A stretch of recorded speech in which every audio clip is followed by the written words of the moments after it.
Hey guys, welcome back. So it is the end of the week, which means it's time to look at how the freight market has changed since last week. And we're going to be looking at volumes, rejections, capacity insights, what happened with diesel prices, and then we're going to get specific and we'll look at how everything is influencing dry vans, reefers, and flatbeds, and where the best opportunities are next week. Ready? Let's go!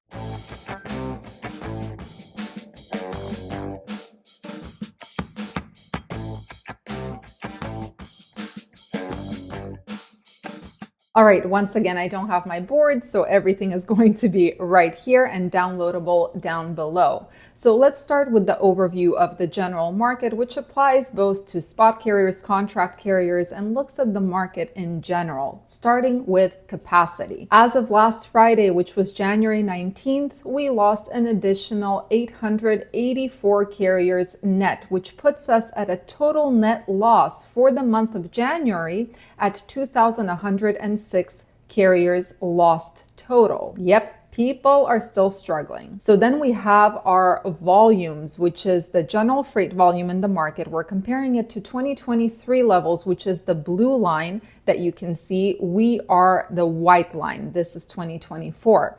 And you can see that volumes made a U-turn over the past week. And currently we're way above the 2023 levels during this time of year. Now, what is causing the volumes to spike like that? Well, perhaps it's some of the pushed shipments due to bad weather last week. Perhaps it's something else. I am open to your theories. So then we have rejections, which we are also comparing to 2023 levels in the blue line.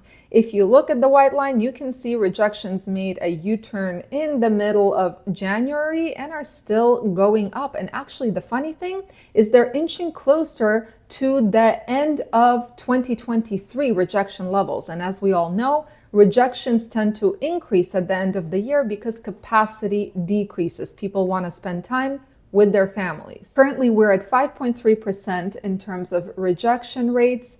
What is causing this? Well, it could be the weather. It probably is the weather, but it also could be contract carriers. So here we are comparing rejection rates to contract rates, right? Because those two are correlated. The solid white line, the one that is colored in, that is the rejection rate.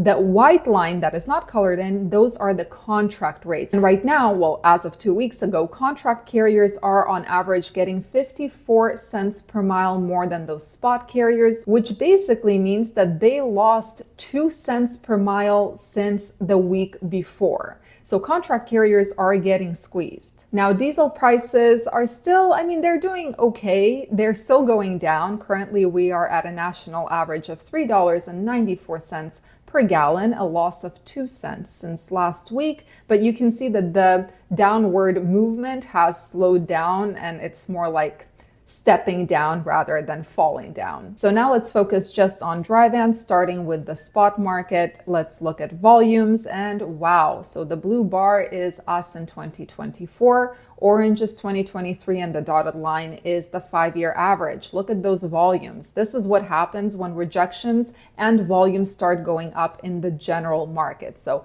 we can see that volumes are actually higher than 2023 levels during this time of year, and it's inching closer to that 5-year average. Now, what about rates? Rates also increased as of last week and are currently beating 2023 levels and are really inching closer to that 5-year average. Currently, rates are around $2.18 per mile on the spot market for dry vans. Again, this is an average of everything, so it includes those short hauls that pay $3, $4, $5 per mile. But yeah, it's nice to finally see an increase in rates for dry vans. Okay, now let's talk about where do dry vans need to go next week in order to grab relatively better opportunities. And as always, we're going to be looking at 4 maps. The first one is the outbound tender rejection, how many loads are getting rejected from the area. Then we have the volume index, how much freight there is in total, the head haul, how many loads versus trucks there are, And then we have the inbound rejection rate, which is how many people are rejecting loads going to a specific area. We're trying to kind of put the four maps together and figure out what the best places are. Number one is again Twin Falls, Idaho, where the outbound rejection is at 31%. Volume is at an index of 63. There are more loads than trucks there, negotiating power, and the inbound rejection level is at 27%. The next place is Pendleton, Oregon. The outbound tender rejection rate is at 32%. Volume is at 37. There are more loads than there are trucks, and the inbound rejection is at 17%. Then we have Green Bay, Wisconsin, 16% outbound rejection rate, volume of 72, quite a bit of volume there. Way more loads than there are trucks, negotiating power, and the inbound rejection rate is almost 17%. If you see my eyes moving, it's because I am looking at all these maps on my computer. And then finally, we have Des Moines, Iowa, 18% outbound rejection rate, volume of 45. There are more loads than trucks there, and the rejection for inbound freight is 10%. All right, let's focus on reefers now, starting with spot loads. And hell yeah, I like this chart. You can see that volumes on the spot market are not only way above 2023 levels at this point, but they also hit that 5-year average. So that's awesome. So now let's take a look at what the reefer rates are, and those also went up, also above 2023 levels and above the 5-year average rate at this point. Again, I have to remind you that this includes all of those loads, including short hauls, but currently reefers are around the $2.68 per mile mark on average. So where do you have to go next week with a reefer to grab relatively better opportunities? We're going to be looking at the same exact 4 maps as we did with the dry van. So number one is also Twin Falls, Idaho, 38% outbound rejection rate. There is a volume of 46, definitely more loads than trucks, and the inbound rejection rate is 51%. Basically, half of the folks are rejecting loads going to Idaho, and for good reason. The weather sucks there. Number 2, we have Fargo, North Dakota, and there the outbound rejection rate is at 62%. Now the volume is at 32. There are way more loads than there are trucks, but the inbound rejection rate is only 8%. All right, finally, we have flatbeds. Volumes definitely did not do as good on the spot market as with reefers and dry vans. They actually decreased from last week, but flatbeds are extremely seasonal. They are open deck, which means that the loads are exposed to the elements, so it's not really surprising.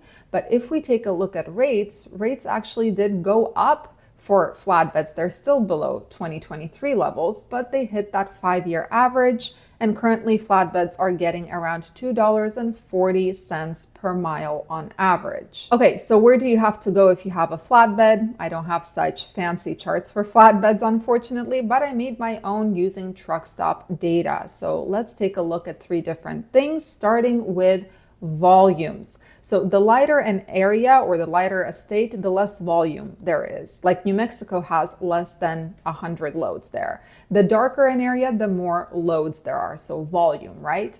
So there are a few significant differences from last week. Volumes actually dropped in Montana, Nevada, Kansas, Oklahoma, Massachusetts, New York, Pennsylvania, Illinois, Ohio, and Indiana. And also a big drop of volume from Georgia, but they did increase in South Dakota and Minnesota. So now the next question is capacity. What does the situation look like with the amount of trucks?